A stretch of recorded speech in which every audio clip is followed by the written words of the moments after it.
Pues nada, vamos a continuar, son las 13 y 7 minutos de la tarde y nos vamos a ir hoy con nuestra psicóloga de cabecera, con Libertad Reyes, que ha querido acompañarnos hoy en nuestro programa, así que vamos a saludarla. Muy buenas, Libertad. Hola, buenas tardes, Rocío. Como siempre, un placer de estar con vosotros y con vosotras y más en esta semana.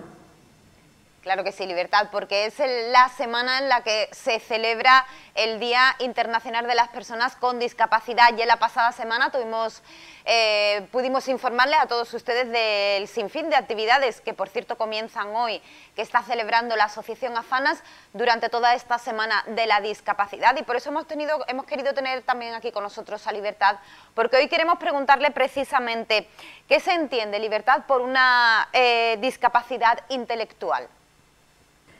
Así es, Rocío, el día 3 de diciembre es el día que se celebra el Día de las Personas con Discapacidad Intelectual. Pero ¿qué es realmente la discapacidad intelectual? Porque es cierto que hay muchas discapacidades que no nos cuesta tanto trabajo entender. Por ejemplo, la discapacidad visual la entendemos a efectos prácticos de forma más fácil o de forma más clara, porque sabemos que una persona que tenga necesidades de visión o una baja visión o incluso ceguera es una persona que tiene una discapacidad visual. Pero cuando hablamos de discapacidad intelectual realmente nos cuesta un poco más de trabajo entender ¿qué significa la discapacidad intelectual? Existen varios tipos de discapacidades, como hemos dicho, la discapacidad visual, la discapacidad física, la discapacidad auditiva, pero también existe la discapacidad sensorial, psíquica y también la discapacidad intelectual. Son diferentes tipos de discapacidades que puede presentar una persona. En este caso, la discapacidad intelectual, que es la conmemoración que tenemos el día 3 de diciembre, el Día de las Personas con Discapacidad Intelectual,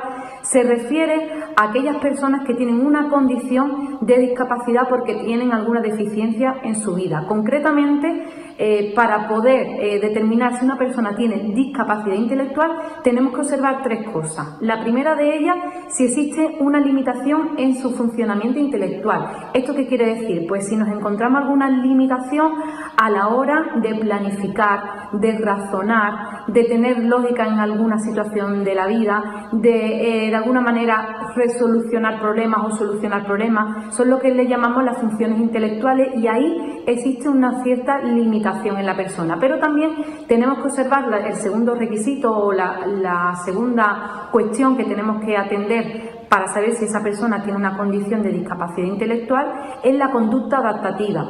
La conducta adaptativa es aquellas conductas que hacemos las personas en nuestro trabajo, en nuestro hogar, a la hora de comunicarnos, a la hora de relacionarnos, que nos hacen ver si tenemos una conducta adaptada al entorno que nos rodea. Por tanto, sería una limitación en nuestro funcionamiento intelectual, una deficiencia en nuestras conductas adaptativas y también, además, esa limitación y esa deficiencia en la conducta adaptativa la tenemos que observar antes de los 18 años de edad.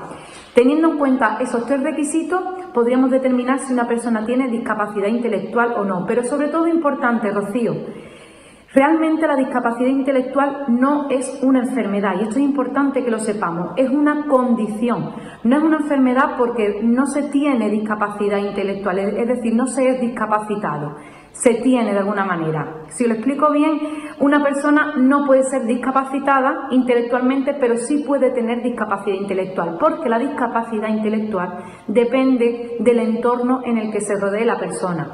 Si esa persona que tiene necesidades, que tiene deficiencias para entender el entorno que le rodea, le damos apoyos y le damos aquellas respuestas que necesita, esa persona disminuirá su discapacidad y por tanto no la tiene la persona, sino que está más bien en el entorno, en el ambiente que le rodea. Y por ahí va encaminada la siguiente pregunta, porque sí que es verdad que todavía, bueno, pues la sociedad es reacia, ¿no?, a reconocer esos términos de los que tú me hablabas, una persona discapacitada intelectualmente o que tiene discapacidad intelectual. ¿Por qué crees entonces, y explícanoslo, que es necesario celebrar este día, el Día Internacional de la Discapacidad Intelectual?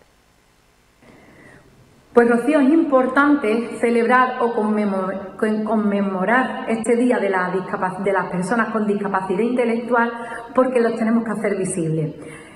Siempre que veamos la celebración o siempre que veamos por qué este día tiene una serie de actividades a la semana, por qué se le hacen determinados reconocimientos a personas que han trabajado y trabajan con las personas con discapacidad, sobre todo lo que tenemos que pensar es que tenemos que hacer visible todo lo que está detrás de la discapacidad intelectual. Es decir, tenemos que hacer visible a esas personas que tienen discapacidad intelectual, a sus familias, tenemos que hacer visible las personas que trabajan o que han realizado grandes aportaciones a las personas con discapacidad intelectual, porque si no lo hacemos visible, si no se ve, parece que no existe. Por eso es importante que el día 3 de diciembre y en esta semana, en esta primera semana de diciembre, hagamos visible todas aquellas aportaciones que hacemos a las personas con discapacidad intelectual.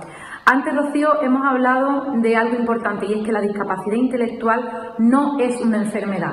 Y otro aprendizaje, otra aportación que es importante que hagamos es que siempre tenemos que nombrar antes a la persona.